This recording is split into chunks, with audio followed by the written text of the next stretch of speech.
বিদায় হজের ভাষণ সম্পর্কে দু চারটি কথা বলছি।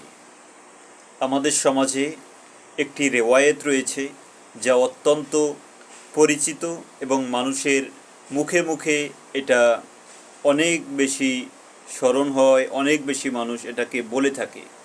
সেটা হলো নবী মুহাম্মদুর রাসূলুল্লাহ তিনি বলেছেন যে আমি তোমাদের মাঝে দুটি জিনিস রেখে যাচ্ছি, এক হলো কোরআন আর একটা হলো সুন্নাহ।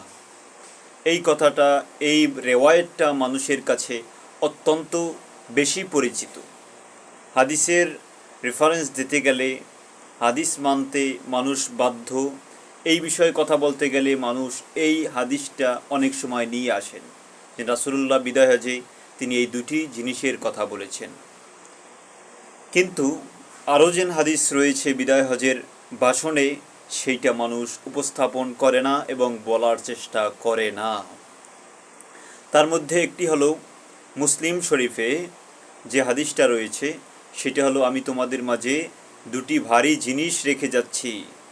সেই দুটি ভারী জিনিস হলো কোরআন এবং আমার আহলে বায়াত।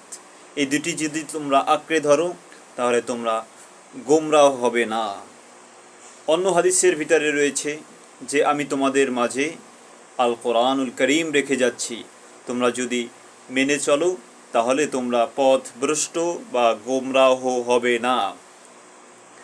জানলে অবাক হবেন যে এইখানে রাসূলুল্লাহর যে বাণী কোরআন এবং আহলে বায়াত, এই হাদিসটি হলো নির্ভরযোগ্য এবং সহি। আর যে শুধুমাত্র কোরআনের কথা বলা হয়েছে যেখানে, সেটাও সহি। কিন্তু যে হাদিসটা অত্যন্ত পরিচিত, মানুষের মুখে মুখে এইটা প্রসিদ্ধ, কোরআন এবং আমার সুন্নাহ, এইটা সহি হাদিস নয়। রাসূলুল্লাহর সুন্নাহ মানে রাসূলুল্লাহর আদর্শ, এটা অবশ্যই একজন মুমিনের জীবনে মানার একটা জরুরি বিষয়। কিন্তু এইখানে হাদিসটা সহি নয়। আমরা এটার চেয়ে আমরা কোরআন এবং আহলে বায়াত অথবা কোরআন এই হাদিসের বেশি প্রচার করা উচিত। সেটা আমাদের সমাজে হচ্ছে না, কারণ আমাদের সমাজ ওই প্রচালিতকেই বেশি গুরুত্ব, প্রচালিতকেই বেশি প্রাধান্য দিয়ে থাকেন।